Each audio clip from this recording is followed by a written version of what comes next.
इस वीडियो में हम रिसर्च प्रोसेस डिस्कस करेंगे। ओके, तो इसमें देखिए क्या होता है ना, रिसर्च प्रोसेस अगर आपको कोई भी रिसर्च करना है तो सबसे बड़ी बात है, कॉमन सेंस की बात है ना। सबसे पहले आपको प्रॉब्लम के बारे में पता होना चाहिए, क्योंकि रिसर्च का आपको पता है री प्लस सर्च, मतलब किसी चीज़ के बारे में सर्च कर रहे हैं फिर से, मतलब पहले थोड़ा बहुत आइडिया है पर और डिटेल में सर्च कर रहे हैं। तो सबसे पहली बात होगी ना, आपको एक रिसर्च प्रॉब्लम पता होना चाहिए कि क्यों कर रहे हैं। मतलब ऐसे तो नहीं कि हम लोग कोई भी चीज़ को उठा के रिसर्च करने लग गए कि क्यों, कुछ होगा रीज़न, मतलब कुछ बेनिफिट तो होगा कि उस रिसर्च करने से कुछ फ़ायदा है।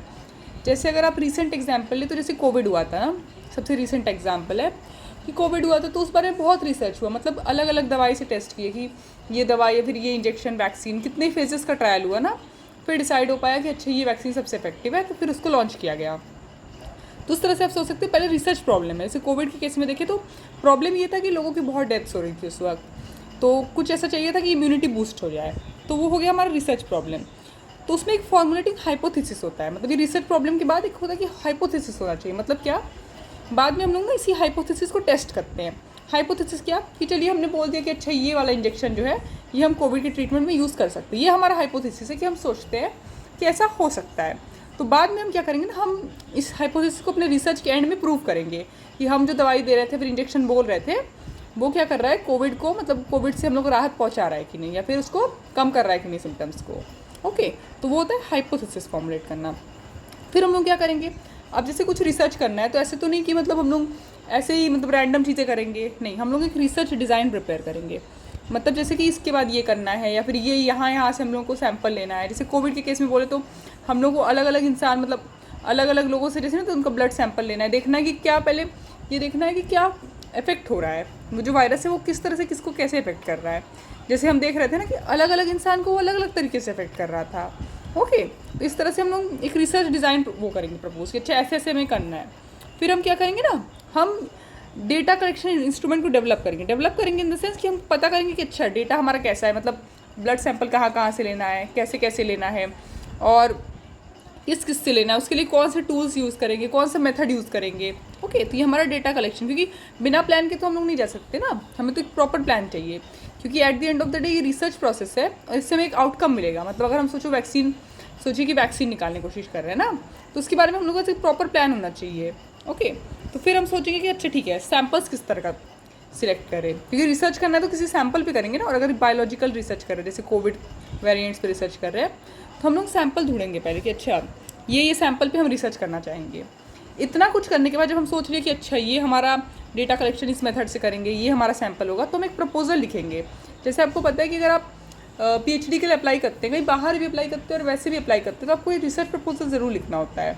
ओके, तो हम एक रिसर्च प्रपोजल लिखेंगे कि अच्छा ऐसा होगा, क्यों हो रहा है, और बेनिफिट क्या होगा, डेटा किस तरह का है। ओके, और फंडिंग के बारे में और अदर रिसोर्स के बारे में लिख देंगे। तो ये हमारा स्टेप 5 हो गया। अब क्या होगा, ये सब करने के बाद एक मतलब हमने जो एक होता है कि एक हाँ बताने कि अच्छा ऐसे ऐसे करना है, फिर हम उस डेटा को कलेक्ट करेंगे। क्योंकि ऐसा तो नहीं कि बस सोचने से कि हाँ डेटा डेवलप कर रहे हैं, मतलब ये हमारा मेथड है, ये सैंपल है, हमें कलेक्ट तो करना ही पड़ेगा डेटा। तो कलेक्टिंग डेटा आप सोच सकते हैं कि जैसे हमने ब्लड टेस्ट किया, मतलब अलग अलग लोगों का, जिन लोगों को इफेक्ट, मतलब जिनको कोविड ने क्या किया था, कोविड हुआ था जिनको, या नहीं हुआ, मतलब हम लोग अलग अलग तरीके से डेटा कलेक्ट करेंगे।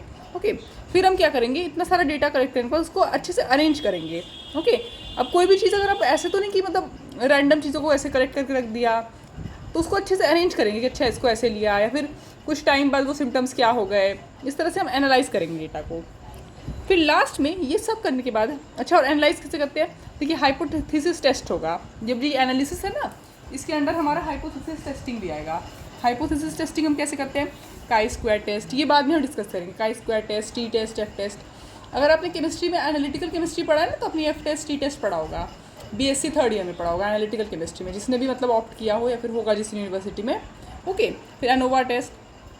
लास्ट में क्या होता है ना, हाइपोथेसिस टेस्टिंग के बाद हम रिसर्च रिपोर्ट लिखते हैं। आपने ये तो देखा ही होगा, हमारे मास्टर्स के प्रोजेक्ट में भी हम रिसर्च रिपोर्ट लिखते हैं। तो लास्ट में हम लोग क्या होता है, इतना कुछ करने के बाद मतलब कंक्लूड तो करेंगे ना कि ये हाँ ये हमने कोविड के इस वेरिएंट पे रिसर्च किया था वैक्सीन बनाने के लिए, कि ये वाला मतलब हम ये वाला मेडिसिन या फिर वैक्सीन दे सकते हैं। तो उसका आउटकम क्या है कि हम मतलब सही साबित हुए या फिर कितना % ये इफेक्टिव हुआ, ये सब लिखना है। फिर बिब्लियोग्राफी लिखना होता है, आपको पता ही होगा अगर आपने प्रोजेक्ट बनाया है कि कहाँ कहाँ से हमने सोर्स कौन कौन सा लिए, ये सब होगा। और एक और चीज़ जो होता है कि जब रिसर्च प्रॉब्लम हम देखते हैं ना शुरू में ही, तो हम ना रिसर्च जर्नल पढ़ते हैं। ओके, जैसे अब देखिए कोविड तो नया वेरिएंट था ना, उस वक्त तो चलो चलिए दिक्कत था, पर अभी तो 3 साल बीत गए लगभग। तो अभी अगर हम कोविड पर रिसर्च करें ना, तो हम पहले से ये पढ़ेंगे कि पहले से कौन सा रिसर्च हो चुका है, उनकी फाइंडिंग्स क्या है, और उसके बाद हम उसके आगे उस रिसर्च को कैरी करेंगे। ऐसा तो नहीं कि जो हम पहले से हो चुका है उसी के बारे में हम लोग कुछ कुछ लिखेंगे, नहीं, हम लोग उसको आगे लेके जाएंगे, तभी हम लोग को फ़ायदा होगा। तो ये हमारा हो गया रिसर्च प्रोसेस। Thank you.